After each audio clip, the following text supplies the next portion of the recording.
Good morning, everyone, and thank you for joining us today for TransLink's annual general meeting. My name is Lorraine Cunningham, and I'm the chair of TransLink's board of directors. I'd like to start by saying that we respect the First Nations within Metro Vancouver for their stewardship of the land from time immemorial and acknowledgement of all First Nations, Inuit, and Métis people for their continued resilience as active members of the community for generations to come. We recognize that in planning and managing the region's transportation system, we have a role to play in supporting reconciliation. June is National Indigenous History Month, an important time for us to honor and celebrate the diverse societal contributions, traditions, and cultures of the First Nations, Inuit, and Métis people across the country. You may have noticed that many of our board members have added a virtual background to our screens and art with an art created by a Quaggle artist, Christine McKenzie. In 2023, we made some important mindful steps forward on our journey towards reconciliation.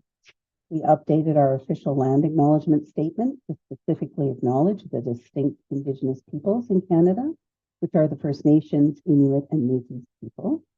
We also released our first enterprise reconciliation report, a comprehensive overview of our progress and future aspirations in fostering meaningful connections and understanding with Indigenous peoples.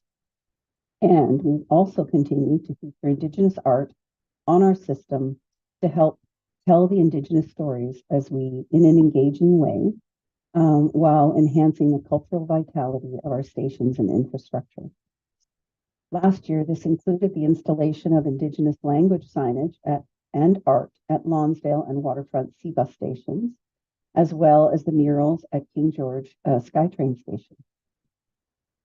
So, and I know everybody would agree, these backgrounds are beautiful. So. Today, we gather to reflect on recent milestones, talk about some of the challenges we're facing, and look ahead to what's next for the organization as we welcome new customers and help create new connections. Before we get started, I'd like to recognize my fellow board members who are joining us today for this virtual AGM.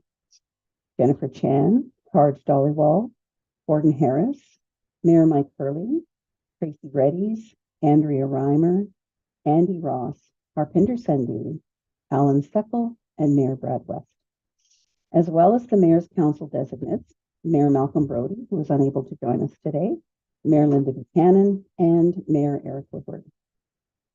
So at today's general meeting, you'll hear from our CEO, Kevin Quinn, BC Rapid Transit Company President and General Manager, Sani Zane, Coast Mountain Bus Company President and General Manager, Michael McDaniel, and Metro Vancouver Transit Police Chief, Suzanne Muir. We also will have time for Q&A at the end of the program, where we will answer any questions that you have submitted through Slido. If you're watching this meeting on Slido, you can submit your questions to the right of the live stream. The link to ask questions is also on our website at translink.ca/AGM. Following the conclusion of the AGM, we'll take a short break, and then we'll move into our June board meeting, which will begin at 10 a.m. The open meeting will be broadcast live on TransLink's YouTube channel. So now we've gotten through all of that, we will move into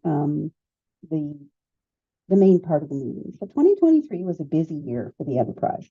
For a full picture of the 2023 year and what it was like for us, I encourage you to look at our 2023 accountability report and the annual statutory report, which are both available on translink.ca. Last year, we saw ridership rebound across the transit system as our customers continued to depend on TransLink to get to where they needed to go. Annual transit journeys increased more than 20% compared to 2022. Each week, about 900,000 unique people take transit, and that's about 1/3 of our population who relies on our system to move around the region. New projections from Stats Canada estimate that Metro Vancouver welcomed 120,000 new residents in 2023. That's like the equivalent of the population of downtown Vancouver moving into the region in 1 year. With a significant portion of these newcomers choosing transit as their primary mode of transportation, we've been working hard to keep up with this growth. Whether it's introducing Route 80 in South Vancouver or adding translation services on our quarterly service change bus stop signage, we're making transit more accessible and inclusive for everyone. As more newcomers arrive in Vancouver every day, it's imperative that we do our part to help them feel at home in our communities, because we're often their first connection when they arrive.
I think that video really captures what makes TransLink so special and highlights how vital we are to this region. We're all about connecting people and creating a more welcoming region, and everyone who uses our system, from customers to employees, represents this. Whether you're new to the system or someone who's been using transit for decades, we're alongside you each step of the way. And throughout it all, employees continue to work tirelessly to connect customers to what's most important to them. And I want to extend my thanks for all their hard work and dedication. And now I'd like to introduce TransLink CEO, Kevin Quinn. Over to you, Kevin. That's great. Thank you so much, Chair Cunningham, and thank you everyone for joining us today. Next slide, please. As Chair Cunningham mentioned, 2023 was an important year for the TransLink enterprise. And building on momentum from 2022, we advanced several foundational initiatives that help prepare the transit system for the future. We implemented key service enhancements across the region, like the launch of the R6 Rapid Bus, which has helped accommodate demand in Surrey, one of Metro Vancouver's fastest growing communities.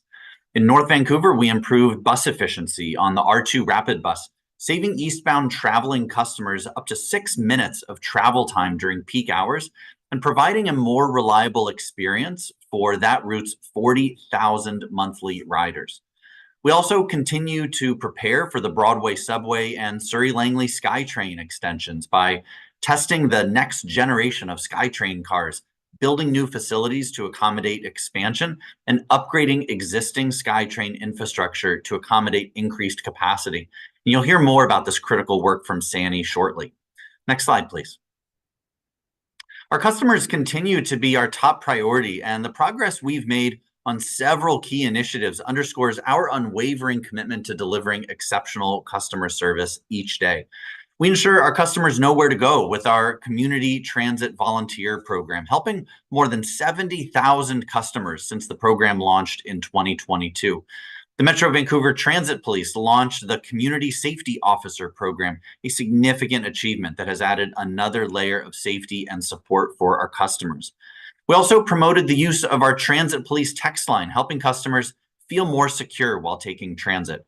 And we introduced Interact Debit as a form of payment across the transit system, becoming the first transit agency in Canada to offer customers this convenient payment option. And clearly, these services are important for our customers.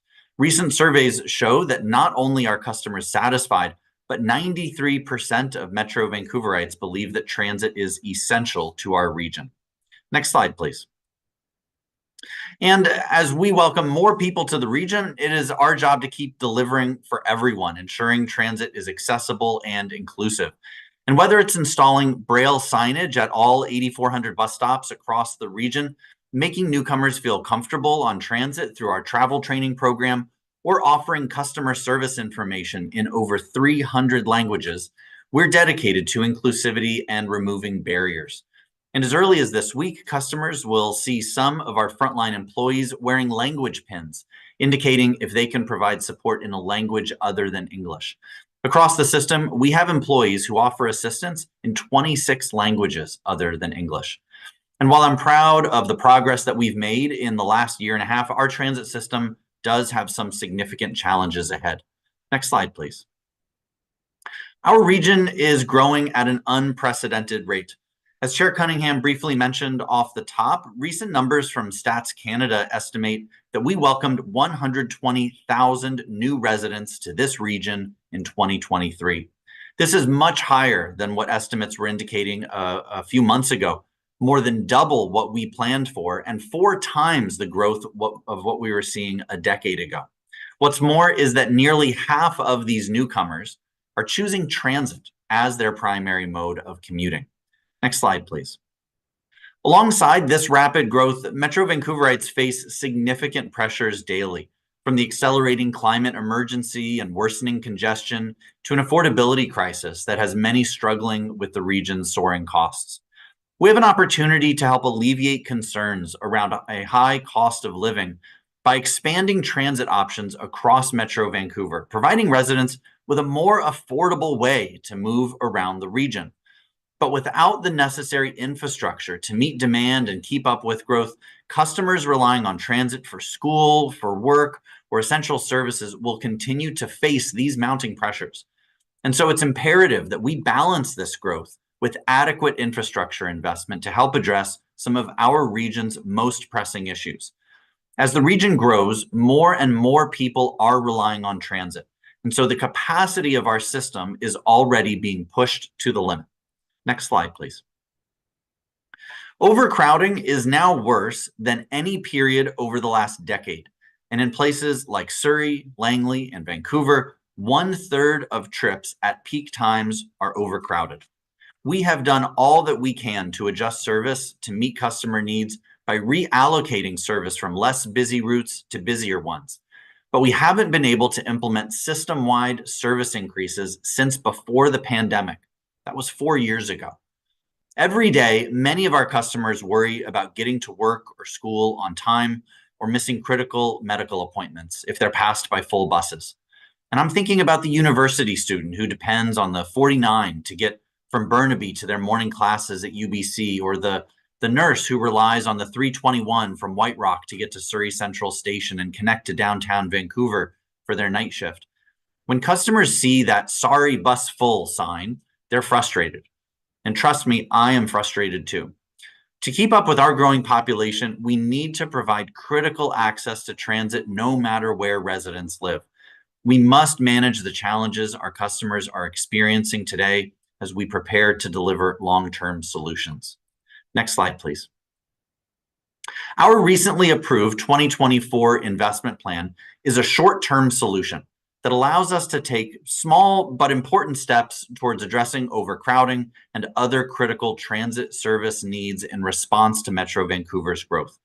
Starting in September, customers will see modest service improvements on dozens of bus routes around the region, offering much needed relief on our most overcrowded routes. Other service improvements delivered through the 2024 investment plan include increased service on SkyTrain and West Coast Express, earlier C-Bus service, more late evening Handy Dart service, and another year of funding for local governments to enhance active transportation and road safety, along with one more year of investment in our bus speed and reliability program to address bus delays on key corridors. We're grateful that this investment plan also includes funding from the province, which will support investments in bus fleet and facilities to prepare us for future service expansion. I want to reinforce that while the 2024 investment plan is an important step, it's very much a stopgap to bridge us to our next investment plan anticipated by mid-2025, which aims to offer long-term solutions and begin to implement the first phase of Access for Everyone. Next slide, please. Access for Everyone is our bold 10-year vision for the transportation system that this region needs.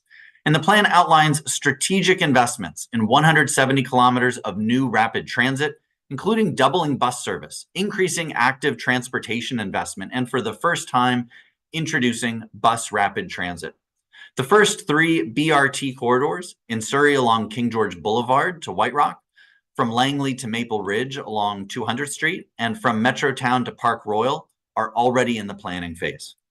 I want to say that our plan is ambitious, but it is the minimum required to respond to the region's exponential growth, address affordability and the climate emergency, and provide benefits that will reach every corner of Metro Vancouver. Next slide, please. We all know that expanding transit, even just maintaining great service, comes at a cost. And the fact is that we no longer have the ability to locally fund the level of service required to keep up with our region's rapid growth. An issue that we've been raising for some time, and many of you tuning in today have likely heard me speak about before, is that by the end of next year, we hit a fiscal cliff. And without a new sustainable funding model, we won't be able to cover the costs of keeping the current system running, let alone have funding for much needed expansion. The last few years have shown us that our current funding model no longer works for a few reasons. First, transit fares have not kept up with the rate of inflation. With fare increases canceled in 2020 and capped at 2.3% since, we project our 2024 fare revenue will be $150 million less than what we planned for, despite provincial relief funding over the past 4 years. Second, our fuel tax revenues continue to decline as more people switch to electric vehicles or more fuel-efficient vehicles. And finally, we're taking on the costs of expansion today as we prepare to operate the Broadway Subway project and Surrey Langley SkyTrain upon completion. This leaves us with a more than $600 million per year annual deficit beginning in 2026, which, to keep the system afloat, could mean cuts to crucial services and programs that people rely on every day. In January of this year, due to job action that we saw at CNBC, we saw firsthand the critical dependency that our region and economy has on our transit system. For 48 hours, vital workers like daycare providers, nurses, and teachers could not get to work. Commuters experienced extreme delays and congestion as people resorted to getting back in their cars. The reality is that this fiscal crisis extends beyond TransLink. It threatens to disrupt the entire region, bringing us to a standstill, which is something none of us can afford to see happen. Next slide, please. At the request of the Mayor's Council, our teams are examining what reductions to service could look like in the future if an alternative funding model is not established. But let me be clear. We're doing all that we can to avoid reaching this financial tipping point, including continuing to work with the Mayor's Council, the province of BC, this board, and the Government of Canada to develop a long-term funding solution for transit in the region. As we move forward, our dedication to fiscal responsibility and service excellence remains and will require us to act with both urgency and careful consideration. We need to manage the issues customers are experiencing today with the limited resources we have as we develop long-term solutions for tomorrow. And our 2024 investment plan is a solid first step. But we've taken this a step further to ensure that TransLink is an efficient organization. And to this end, I initiated an independent efficiency review last year to find opportunities for cost savings and additional corporate efficiencies while setting the foundation for our next investment plan. And that review is wrapping up, and we'll be sharing the results soon.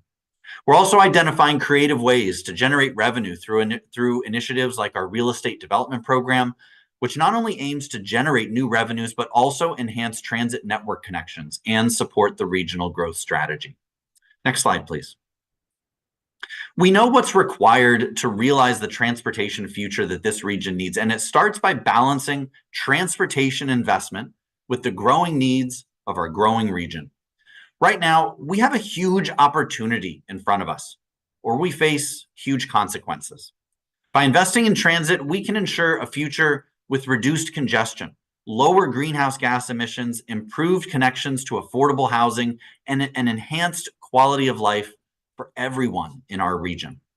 But failing to act could result in worsening traffic, environmental degradation, and missed opportunities for regional growth and connectivity. And so the choice is clear, and the path we must take is obvious. Investing in transit now will secure a sustainable, connected, and thriving future for our whole region. We remain committed to ensuring the 900,000 people who use our system every day get great service, but we'll also have to continue to work with every level of government to ensure we can meet the growth too, because we simply cannot stop investing in our system. We have a lot of work ahead of us, but I do believe we have a clear path to achieve our goals and secure a sustainable future as we welcome thousands of new customers and build new connections. Chair Cunningham, I'll turn it to you. Oh, thanks. Sorry, thank you. Thanks, Kevin. We are at a critical juncture for transit in this region, and we're all well aware of that. As you've outlined this morning, we need to take decisive and thoughtful action to ensure TransLink can continue to deliver the excellent service to our customers. Time and time again, TransLink has proven itself to be essential to this region and to be one of the best run transit systems in North America. I look forward to seeing the results of the independent efficiency review and how management will respond to the findings. Further, I want to reinforce the board's commitment to working alongside you and our government partners to secure long-term funding solution going forward. So with that, I will pass it to, I believe, Sammy. Thank you, Chair Cunningham, and thank you, Kevin. I will follow up on Kevin's comments by providing some context on the actions going on today to prepare us for the future of rail transit in the region. Next slide, please. We are in the midst of the most ambitious expansion of SkyTrain in our history.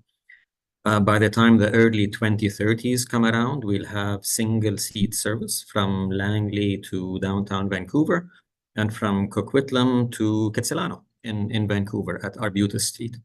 This doesn't happen overnight, and the work is well underway on multiple fronts, always placing the needs of our customers in the middle of all our plans. We have new fleet, new facilities, new buildings, and of course, new stations and expanded track, all currently in the delivery stage. Next slide, please. The most visible part of this expansion will be our new fleet. We are very proud to have 47 new trains on order. The first one has arrived, and that picture shows it in our yard. These are expanded 5-car trains, providing 25 more capacity for our customers. Modern, safe, reliable, and longer. Those trains will enter service late this year. We'll have the first train in service, and we'll be receiving at approximately the rate of 1 new train per month over the coming few years as we renew our fleet, allowing us to retire old equipment and transition to this new class of train. We expect all of our new trains to be in service by the end of this decade. Next slide, please. Expansion of the fleet and modernizing the fleet requires behind-the-scenes infrastructure renewal as well. So today we are in the midst of building our new control center. That's the image on the top left. And we are also on building our new maintenance facilities to allow us to accommodate our new expanded fleet. So we have improvements going on at our main Edmonds yard in Burnaby. That work will be completed by next year. And then we are building a brand new maintenance yard in Coquitlam near Braid Station. That's one of our biggest construction projects and the first time that SkyTrain has built a new extensive yard for maintenance and storage of our expanded equipment. Next slide, please. All of this requires some interruptions to service, and I want today to really thank our customers who notice the work on the line and they are patient as we do this essential work. So for example, today, we have some service disruptions between Braid and Lougheed as we build a new guideway connection from the track to that new maintenance yard in Coquitlam. Some of our customers are noticing work at our platforms as we work to make the platforms longer and able to accommodate our new longer trains. And we always have to maintain state of good repair with upgrades concurrently. For example, rail replacement for noise mitigation and to renew our assets. So all that work happens today. We very much understand and appreciate impacts to customers, and we work very hard behind the scenes to minimize those impacts. Next slide, please. Parts of how we do this is we try to maximize the work that we do off-peak and on the weekends and overnight. So we are 24/7 working behind the scenes to get the work done while impacting our customers the least amount possible. We avoid working during peak periods. As much as possible, we avoid working during the rush hours and during the week. And whenever we can, we're looking for innovative solutions. Many of our customers noticed we closed King George Station to enable us to complete some track work in that area faster and cheaper than if we had kept the station open. It did cause a disruption. Again, I thank our customers for being patient with us, but it allows us to do our work quicker and safer for our crews as well. We always back up our works with comprehensive customer communications, and our commitment is we will continue to do so, to give advance warning and allowing people to plan their days and plan the necessary time for their trips on transit. Next slide, please. Thank you, Chair, and I look forward to any questions later on in the meeting. Thanks, Annie. And now I think we'll go to Michael McDaniel. Thank you, Chair Cunningham, and good morning, everybody. I'm happy to be here today to share a bit about what Coast Mountain Bus Company is doing as we are delivering for tomorrow. Next slide, please. So you may be really familiar with CMBC and what we do, but if not, here is a bird's eye view. You might see a CMBC bus picking up at one of our more than 8,000 bus stops across the region, or a bus driving past one of our 230 bus routes across the region. Next slide, please. In fact, nobody delivers more service than CMBC. The numbers that you see on your screen there give a little bit more perspective about that. The level of service you see here would not be possible without our transit operators behind the wheel assisting customers, as well as our maintenance staff who keep the buses running smoothly. And we are, of course, not just a bus company. We're a C-Bus company as well. So relying on our C-Bus crews, as well as those behind the scenes to keep everything running smoothly. Next slide, please. So today at this annual general meeting, my presentation will focus on delivering tomorrow with just 3 examples of how CMBC has our eyes on the future. Our aim is to utilize our funding as efficiently and effectively as possible, while also running infrastructure and fleet projects to improve bus speed and reliability and ultimately the customer experience. That's why we're building a new bus depot called Marpole Transit Center in South Vancouver. As we call it, MTC will help with the growing demand of public transportation that Kevin just mentioned a little earlier. And it's also key to reaching our climate action goals as well. When complete, the depot will house approximately 350 buses, and the estimated opening of MTC is 2027. Despite what it looks like in this picture, we are well on our way. And just to give you a little bit better idea on the scope of the project, let's have a look at the next slide and some aerial footage. So you see here from a bird's eye view again, the construction site. The Fraser River is in the background. You can also see the Canada Line Bridge in the background as well. This video was taken just about 3 weeks ago on May 30th. Next slide, please. So I guess if the previous couple slides were the before, this is the after. This is our artist rendering of our future 2-story depot MTC. Very exciting. Next slide, please.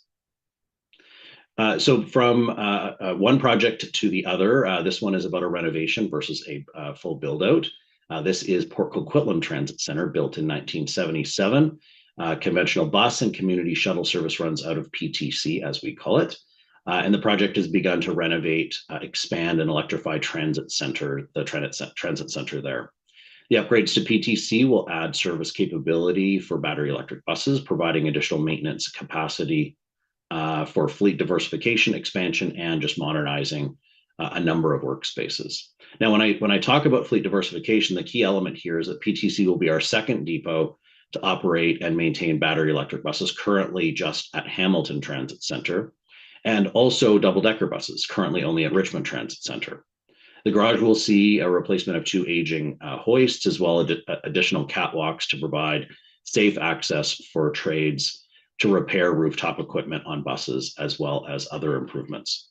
We're very grateful for the funding of this very necessary project. It is a $31 million project and funded through the Government of Canada and TransLink.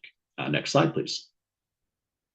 So again, the after photo, this is the artist rendering of the future PTC from the maintenance side. Also a very exciting project. Next slide, please.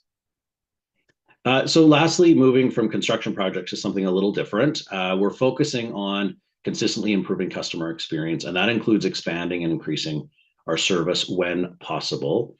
But there are many constraints. Kevin touched on all of those at the beginning. And it is our capacity at our bus depots. At the moment, we are either at or beyond capacity. Here you see a very full bus yard at Surrey Transit Center overnight. And we're looking at many different options to mitigate this issue, one of which is satellite parking. And the idea here is that we would clean fuel and perform any necessary maintenance for the buses at the garage, and then move the buses for overnight to be poised and ready for book out in the next day for the next morning. The idea is currently in a business case phase with plans to utilize small lots that are in our control already. And if we were to run a pilot on this, this is just one more tool in our toolbox to help with that overcrowding that was mentioned earlier. Next slide, please. So that brings me to the end of my presentation. While we're preparing for future expansion and delivering the best service we can to customers today, we have to be mindful that with all increases, there are long timelines, and that's why we're exploring any and all avenues to optimize our current service, fleet, and facilities for today. Thank you, and thank you for the opportunity to share what CMBC is doing. Back to you, Chair. Thank you, Mike. Now I'm going to ask Chief Muir to share with us about the police service. Yeah, good morning, everyone, and thank you, Chair Cunningham. Metro Vancouver Transit Police value and are always exploring opportunities to build value connections with and in community. Next slide, please. I'd like to share a little bit about our community volunteer outreach. In addition to regular volunteer patrols, our Waterfront Community Policing Center volunteers support transit police with several community engagement events every month, engaging with both new and regular transit users and letting them know about the transit safety tools and best practices. Varied examples from 2024 year-to-date of events we've attended include the Vancouver and Surrey Vaisakhi celebrations, the Lunar Parade, the Safety Summit at Vancouver General Hospital, Sky's the Limit event in Abbotsford, Hugh Boyd High School event, and both the Vancouver and Surrey Blue Eagle Community Cadet events. Next slide, please. May and June are busy times for schools, but reaching out early allows us to get into the schedules for September and October when new students are starting middle and high school. 3 example topics covered in general safety information are such things as leaving one earbud out so you can monitor what is happening around you, having our text number in your phone, And thirdly, different safety features available on each mode of transit. Ensuring that we reach out to students who are potentially using the transit system for the first time ensures that they have our contact details saved in their phones so they are readily accessible at all times. Schools serving any age group, elementary school, middle school, high school, or university, are encouraged to reach out to us to set up a presentation. Please. And one of the ways the Chiefs Community Council that Transit Police identifies new opportunities for community engagement and improved services is through the work of the Chiefs Community Council, which has been operating since 2014. The council is comprised of representatives from organizations that serve new Canadians, seniors, youth, students, businesses, and the communities located by major transit hubs. Feedback and guidance from the council has provided invaluable over the years, as demonstrated by some of the materials shown on the screen. And we really want to wish and to say thank you to all of our members and representatives from volunteering their time and their considerable experience that they've shared to allow us to build and move forward on different initiatives. And with that, thank you so much. We're always excited looking at opportunities to further engage with community, and any opportunities always open. So thank you so much, and I'll turn it back to you, Chair Cunningham. Thanks, Chief Muir. I think I'm going to turn the floor over to Kevin now, and we are going to address some questions. Sure. Thank you, Chair. We've now reached the final part of our AGM program, which is the public question and answer portion. And so as a reminder, we will be taking your questions through Slido. And so if you're watching this event through Slido, you'll see the Q&A box on the right-hand side of your screen, or you can visit slido.com and enter the event code #AGM. To help moderate the Q&A and close out today's event, I'd like to introduce Tina Lovegreen from TransLink's communications team. Over to you, Tina. Thanks so much, Kevin, and good morning, everyone. Well, we've received lots of questions via Slido, and so we're going to try to get through as many as possible in the time we have. I'll read them out loud and then present it to the person best suited to answer them. So with that, let's get started. The first question, Kevin, you touched on this during your presentation, and you've been speaking about it at length over the past year or so. So with TransLink's current financial situation, what are you doing to prevent service cuts?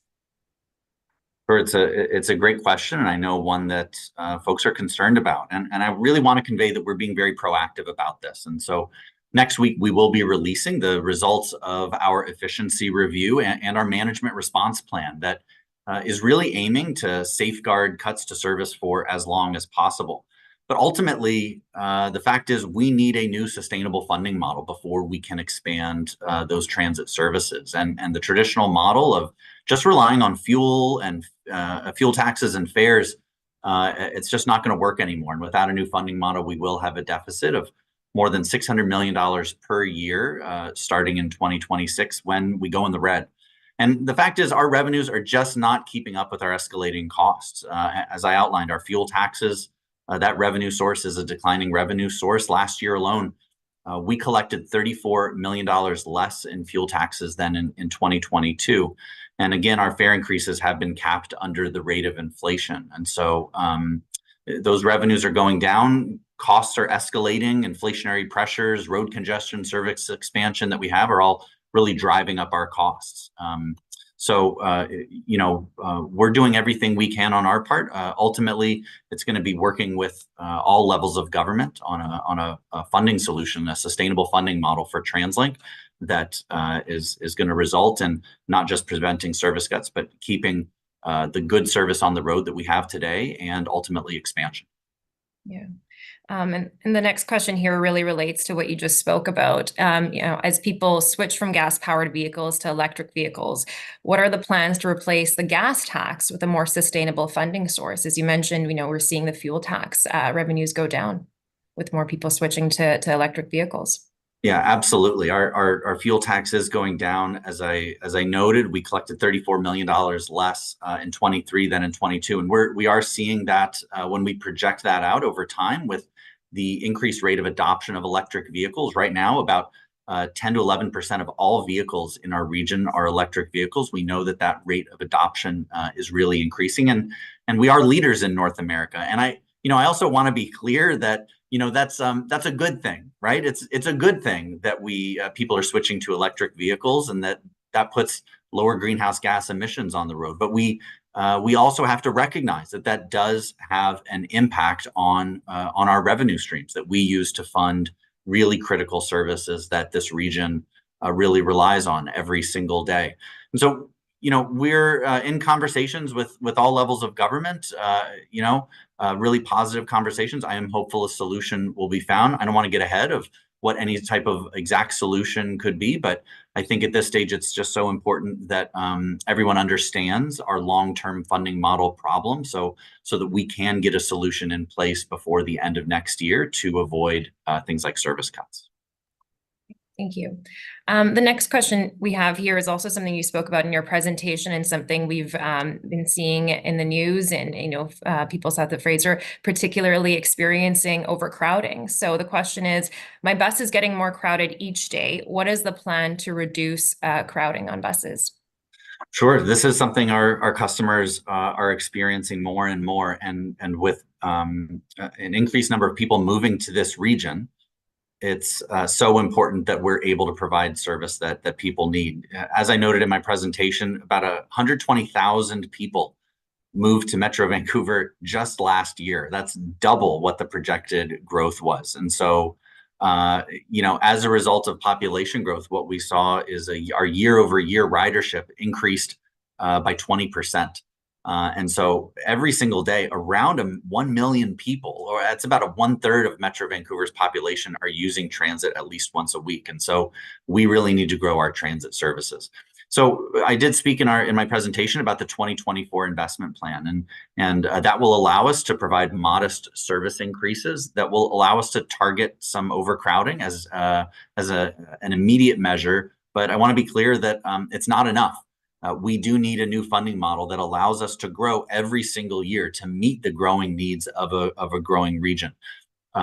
We have outlined a plan to address overcrowding over the next decade, the Access for Everyone plan, but it is unfunded, and it needs significant funding to make it a reality and ultimately address the overcrowding that people are experiencing every day. Thank you very much, Kevin.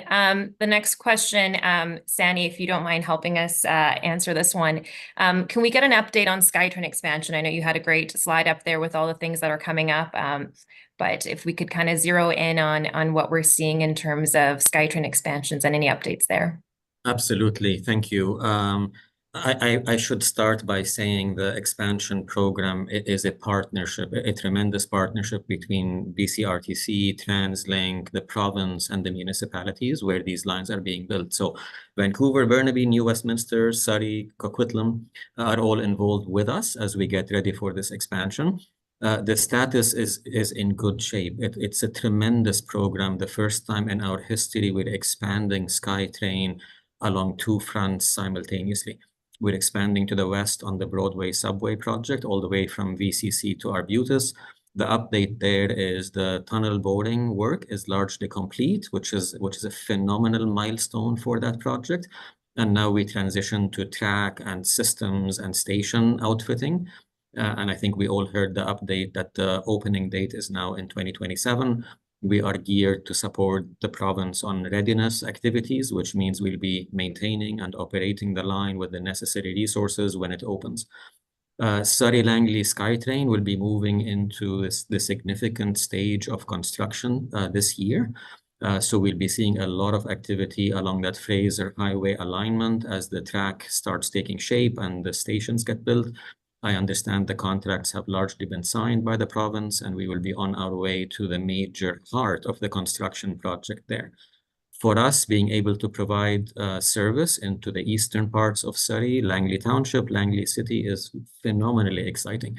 Like that ability to be able to sit on SkyTrain from downtown Langley and get to downtown Vancouver is just a real thrill for us.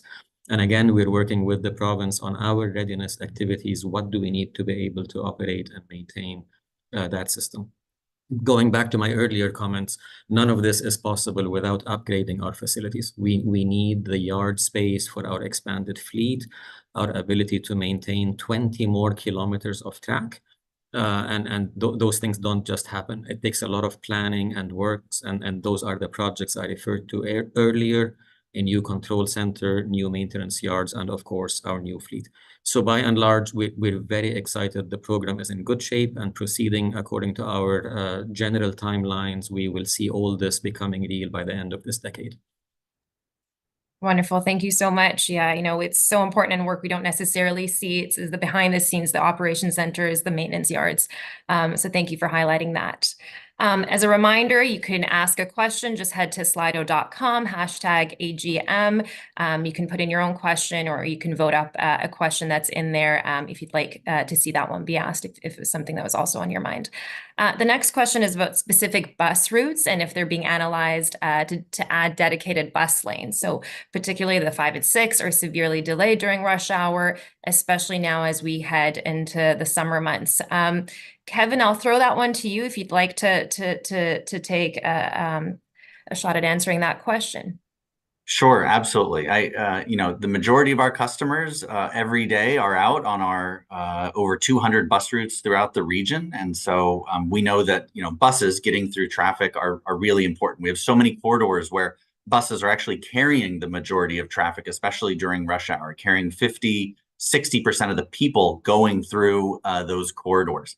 I'd really encourage folks to take a look at our recently released bus speed and reliability report that details all the corridors that we are looking at most urgently for bus priority. The fact is, we need more bus priority throughout our region to speed up our bus system, as speeding up bus delays is one of the fastest ways that we can improve service for our customers. Every single year, bus delays cost us around $80 million per year in delay costs. And so the best thing that we can do is put down those red dedicated bus lanes, roll out the red carpet for the buses so that our riders can get through traffic and get to their destinations faster. Ultimately, we've got to work with municipalities to advance those projects. And so we've had some fantastic partnerships. We've got additional conversations going on right now. For example, I know we're looking at improving speed on corridors in Surrey and Vancouver, like Hastings, West 4th, Broadway, 152nd Street, just to name a few, to give a few teasers as folks are going to go look up this great bus speed and reliability report that we've put out, but, fully recognize the need for more bus priority measures throughout our region. Absolutely. Thank you very much. The next question, I see it's been toggling between a few, so it's great to see that people are engaged in voting their favorite questions up. Is there anything being done to improve the speed of transit project approvals? So many of the transit projects being built now have been decades in the planning. Kevin, while you're up, if you'd like to start, and maybe if you wanted to pass it to anyone else on the team there, I'll leave that with you. Sure. So, the fact is that, yes, we have many projects that have been in planning for quite some time. And we have been working very closely with municipalities on, really trying to figure out how do we speed up permitting processes, for example? How do we speed up our planning and design of projects? I'll be quite honest, the pandemic had really big impacts on us. It had impacts on supply chain. We're still feeling some of those impacts today. And so I think that, we're starting to see the dust settle on some of those things, but certainly working with municipalities to speed up those project approvals, working to ensure that we have buy-in early in the process from municipalities can always really help speed up our transit projects. Absolutely. Thank you very much. I think we have time for maybe one more question. So the next one is about mobility pricing or decongestion. So is TransLink analyzing decongestion or mobility pricing as a funding mechanism to replace the fuel tax? So right now we are not evaluating mobility pricing at this time as a funding mechanism to replace the fuel tax. We recognize that there is absolutely a need for a new funding model. The fact is that mobility pricing has been looked at, and there are certainly some concerns with equity across the region for how something like that might be implemented, but that is not something that we're looking at this time. Great. Well, thank you very much. That is all the time we have for questions. Appreciate everyone submitting their questions, voting for their favorite questions, and making sure that we've got a great conversation about some important topics when it comes to transportation and transit in our region. With that, I'll pass it back to you, Kevin. Thank you. Sure. So thanks everybody for your questions, and apologies to those we couldn't get to. I do want to note that a full recording of this meeting will be available on our YouTube channel later today. And I really want to thank everyone for joining us for our virtual AGM, and welcome you to join us in just a few minutes for our June open board meeting, which begins at 10 a.m. So thank you all so much for joining us today.